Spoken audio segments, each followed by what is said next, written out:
Have you ever dreamed of moving to England, or the United Kingdom for that matter? It is, after all, a beautiful country. And many can trace their roots back to parts of the United Kingdom. Even if you've just had a passing thought about what would certainly be a life-changing moment, stick around. We've just moved from the United States to England, and we'll show you how we did it.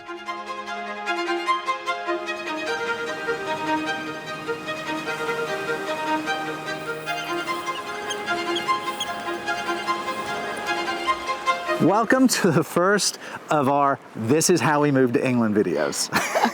Which, spoiler alert, it's not easy or simple. No, and that's why we're putting this together for everybody, because every person who's had to relocate, certainly from the United States to the UK, has faced a lot of challenges. And you'll see where we found our workarounds, and all these other people who found the solutions before us told us how to do it. So we're paying it forward. So there's going to be 3 videos at least, depending on how much you guys like all of these. And the very first one is going to cover just 3 things. The first thing is England or the UK right for you? The second one is, can you afford it? Which is sort of a pretty big deal. And the third one, can you legally live here? So the first one is, do you want to live here? We're really lucky, and this will come back later, in the fact that I actually grew up here. I've actually walked along this beach when I was like 10 years old. But how did Wendy know, how did you know it was right for you? Well, once we met and started dating seriously, you brought me back to meet your family, and we got to see a lot of England. And I already knew that I enjoyed England because I have a lot of friends here. But it was different because now I'm meeting your family, we're seeing what life looks like in King's Lynn, and really just the beginning of sort of setting down roots. But the difference is, even with all that experience, we've still had a couple of surprises while we've been here. Yes. So really, you'll never totally 100% be like, yep, this is exactly what we thought it would be. But you'll have a good idea the more time you can spend before you actually pull the trigger and make the decision. So Facebook actually has a lot of groups in which people who have done this before us will sit there and provide insight, recommendations, comments, complaints, things they like, things they don't, things that were unexpected. And so there's just a wealth of information for people that have already experienced this. So we will link below all of the different Facebook groups that we joined and really stalked for, I would say, the last 2+ years. The only thing I would say about the Facebook groups, and you're going to hear this a lot every time we touch on the Facebook groups, absolutely throw a question on there because everyone is so helpful. But just do a little bit of research before you ask the question. Yeah, so I actually did just a lot of reading and lurking for probably months and months and months. And then as I started to understand the process and the concerns, then I would actually do a search within that group for, a keyword or keywords or something like that. Because you might think that you have a unique question, but it's very, very rare that you do. Somebody's been in exactly the same situation that you've been in. And listen, the nice thing about these groups, pretty much to the group, they have answered the same questions over and over and over again, politely, but you just build a little bit more friendship and people wanting to help you if you actually make a little bit of effort before you ask the first question. Yeah, and one of the things that I learned actually through both my work, which has worked well for the Facebook groups, is I literally will start out with, I've searched for this answer and I understand XYZ, but I have additional questions or something to that acknowledges the fact that you actually tried to search first. Because then people are way more willing to answer you if you do that little bit of, just warning them. A little bit of homework.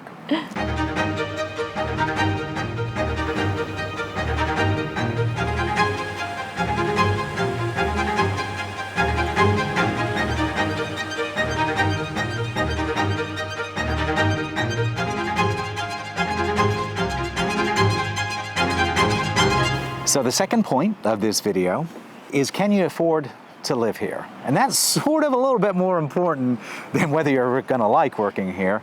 So we're in a pretty unique situation with our lifestyle over here. No, it's not one of those. Don't send us PMs asking for us to get naked with you. That's not our lifestyle. Our lifestyle is going to be living on the canals. We're having a narrowboat built, and we're going to be living on the English canals. So we had a pretty unique situation to build our budget from. Yes. And a lot of the narrowboat people currently on narrowboats, for the longest time, every year they would publish a video which said, this is what we spent on this, that, and the other. And we just found the people that were most like we thought we would be living their life and used that. But you can start learning the budget when you do come over to visit. Go out and do some shopping.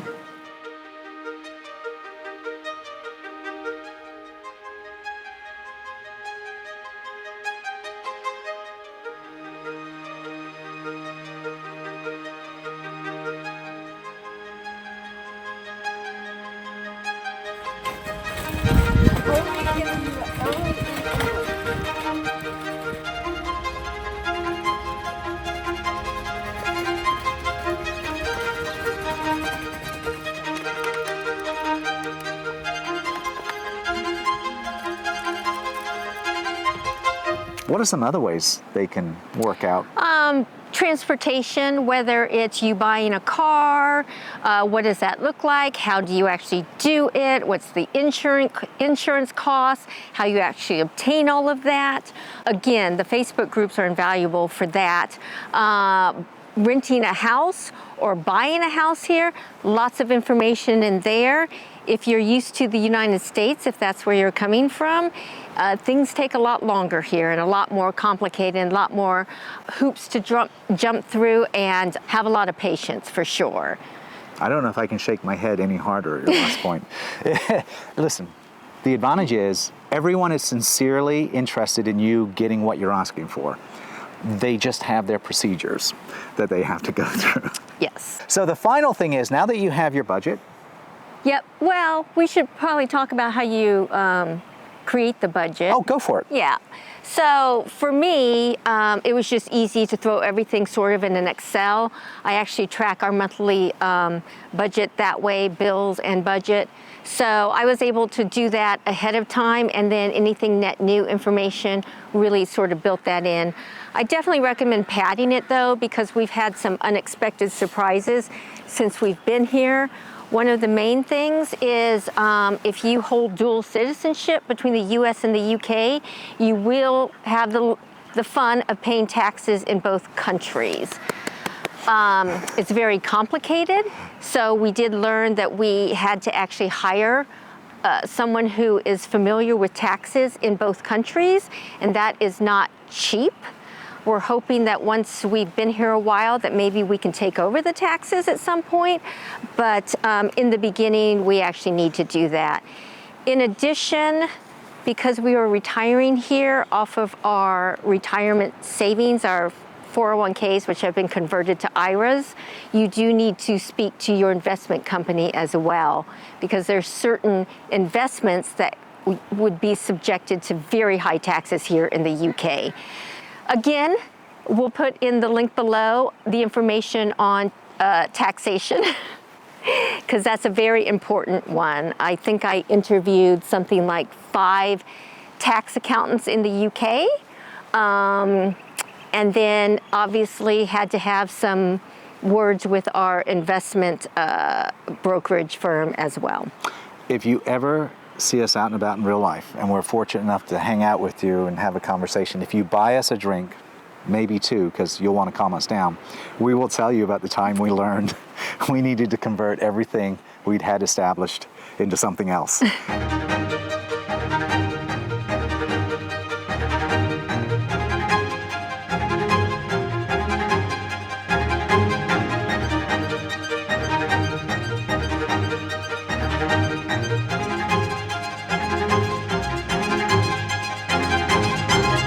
Then the final thing is, can you live here legally? Yes. And this is the one who we had to work that out for, because I'm in dual citizen. I have an American passport and my English passport that I got as a child. So tell us about how you can live here legally.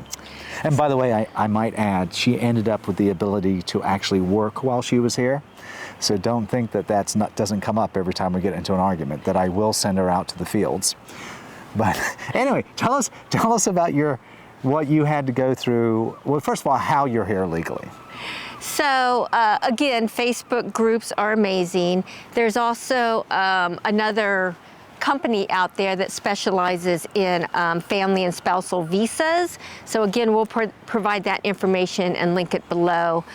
I would say once we made the decision that this was probably what we wanted to do, then I started researching the spousal visa process about 2 years prior to us coming over. And it's super important because you need to understand if you qualify, number one. So of course, with him being the dual citizenship, he is the sponsor and I am the applicant as solely a US citizen. So I had to understand how we qualified, what paperwork was needed, what the timeline is to actually apply, and then really work backwards from there as to when you think you want to be here in the UK, and then again work backwards to understand when you should be starting. I cannot stress enough, it is one of the most stressful processes. Actually, everything's stressful about this, but this is the most important thing, because without this, you won't come to the UK. Yeah. So I probably stalked the Facebook group and listened and read every video on this other basically law firm that specializes in these family visas. From there, I understood sort of the timeline. I understood how we would qualify to actually be approved to come here. I will tell you right now that one of the main reasons that people do not qualify is based upon the financial aspect. So you need to really understand how you will qualify financially to be over here. And be prepared for the documentation. So the next thing was to start gathering pieces of information. So for example, if one of us were married before and divorced, you want to gather that information, your marriage certificate. If you don't have it, it might take you a while to actually obtain that information depending on how far back. You need obviously your birth certificate. In my case, I was adopted, so I needed my naturalization paperwork. So it might take you a while to obtain that. So it's really important that you obtain that as quickly as possible. And then some of your documents are really time sensitive. So we qualified through the financial aspect. So I needed 6 months worth of financial statements that showed that I had X number of dollars in an account for 6 months prior to the date of the application. So again, really understanding the timeline is super, super important. I just can't stress it enough.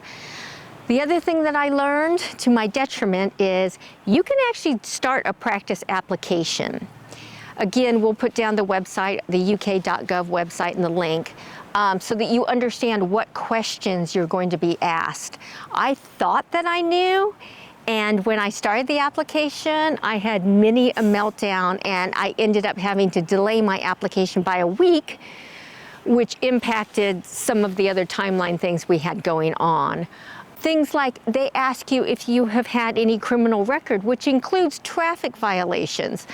Knock on wood, I haven't had one since my early 20s, early 30s. And so sitting there trying to remember that information was just crazy. Things like traveling. We love to travel, so we have traveled extensively in our relationship. I had to go back and find entry and exit dates for up to 10 years worth of travel. And the stress. The stress of all of that is beyond. If you're one of those couples that goes to a party and goes, we've never argued in our life, you will argue during the spousal visa. Because there's a moment where it's submitted and then you've got an expectation of when it will be either approved or denied. And that is the longest amount of time you will ever experience, and you'll constantly check your email. It's worse than dating. You'll check your email, and the stress just gets, because the closer you get to the end of the expected answer date, you just get more and more wound up tightly, and it's pretty tough. And the way the system works is supposedly there's a tracker across the bottom of the website to show you where your application is processed. Some people said theirs worked, ours didn't. A lot of people say it doesn't. And then supposedly they don't tell you in the email that you're approved, but your email said you were. Well, and that's the other reason that you want to make sure that you're on these Facebook groups, because for the spousal visa process, they actually drastically changed it in end of July 2025. They actually made it a lot more streamlined and a lot easier. But because of that, nobody had any data points on it. So it was just a lot of questions and concerns. What do you bring to your biometric appointment? Do you keep your passport? Do you not keep your passport? How do you get your approval information? All of that changed, and it became a lot more efficient and effective. But when you don't know what's going on and you don't have the data points, it added a lot more stress as well. But again, cannot tell you how amazing these Facebook groups have been.